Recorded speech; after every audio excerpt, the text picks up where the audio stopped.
All right, y'all, welcome to the YouTube channel. So if you're here to check out this box. So this company reached out to me and offered to send me this solar panel to review. So we have our daily driver vehicles that we drive every single day, but then we have this older Jeep, which is a beater Jeep. It's a beach Jeep basically for the wife to put all the kids in to go to the beach, and it just sits and dies. So if you have a vehicle, a lawnmower, a four-wheeler, a golf cart, anything that's your average normal car battery type setup, this might be the answer to solve your problems. And that's why I reached out to this company and said, let's give this thing a go. So let's open the box, let's see how this thing works, let's hook it up, and we're going to keep this thing on this Jeep so that we can use the power of the sun to keep this Jeep charged for us, so that when we're ready to go to the beach on the weekends, this thing's ready to go also. So we got the box in. Looks like a pretty basic setup. You got your solar panel. Okay, let's see here. Let's take this out of the package. One thing I like about this is that this thing is extremely heavy duty. If you have ever used one of the TV antennas that stick in your window, how they're very floppy, that's what I expected this thing to be like, but it's not. Look at the thickness of this thing compared to, you know, let's see here. Here's their booklet that they send, just a little piece of paper. So look at the thickness of this thing that they freaking send you. It's thick, okay? So this thing is not like cheaply made by any means. It's got very nice eyelets in the corner of it, which are going to be very durable, and that's going to allow us to hang it, I believe. And it opens up basically like a book. It's got like almost like a fabric on the back of it, but I mean, this thing is extremely heavy duty, man. So that's very impressive right out the box. First off is the quality feels really good. All right, so inside your box, you're gonna have suction cups, and then you're gonna have some traditional, you know, like snap rings, clips, whatever you wanna call it, to be able to hook this thing on. So let's see here, I'm pretty sure the suction cups, I believe, they're just gonna, see if we can do this one-handed. They're just gonna press in there. Yes, I did it one-handed, so that's not hard. So there's two different ways that you can charge your vehicle with this.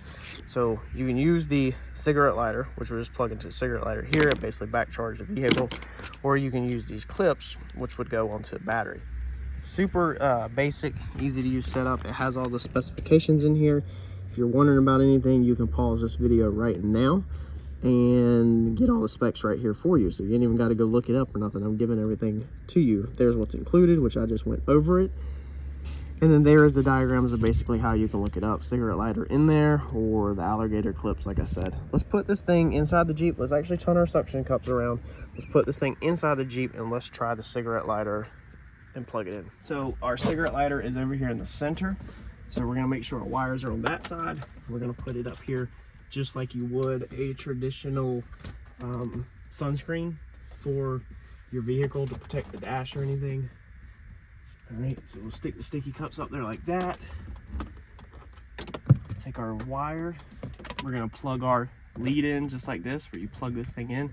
It can only go one way, so it's super simple. You can't mess that up. Let's see here. Plug that in, take your cigarette lighter in, open up your cigarette lighter port, take the cigarette lighter plug, and you're gonna have to give it a little bit firm push, okay? Push it in there. And it is that freaking simple, y'all. Leave the cords laying in the ground, put that inside the windshield. Now this thing is out of the elements, is protected, okay? It's in the windshield, it's protected, it's out of the elements, and that's gonna keep this Jeep maintained so that as soon as we're ready to use this thing and go to the beach, it's ready to go for us also. So look, if you're like me and you have been delaying and putting off getting a charger or a maintainer, check out the EBL solar panel charger for 12-volt applications.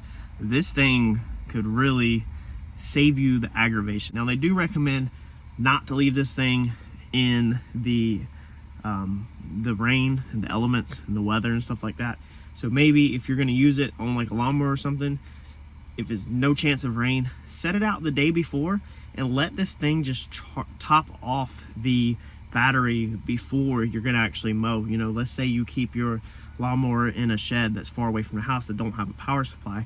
This is an excellent way to just sit this outside of the door and use this thing to charge the batteries. Or if you have a shed like we have where you have a glass front door on it, you could easily use your suction cups, stick this thing through your glass door, have your lawnmower on the inside of the shed, have the charger on the inside of the shed, or in a window if your shed has a window, and then just hook it up to your four-wheeler, ATV, boat, lawnmower, whatever that needs to be charged, and you don't have to have power in the building to charge your batteries. Very convenient, very easy to use. It feels like excellent quality. I don't see why it wouldn't hold up, especially if this thing is kept indoors like it's supposed to be and you use it on windows, windshields, and stuff like that where it's protected elements. I think this lasts a really long time. I think this thing's perfect. Check them out. Links gonna be in the description below with all the other information you need, and I'm gonna catch y'all on another video. Thanks, y'all.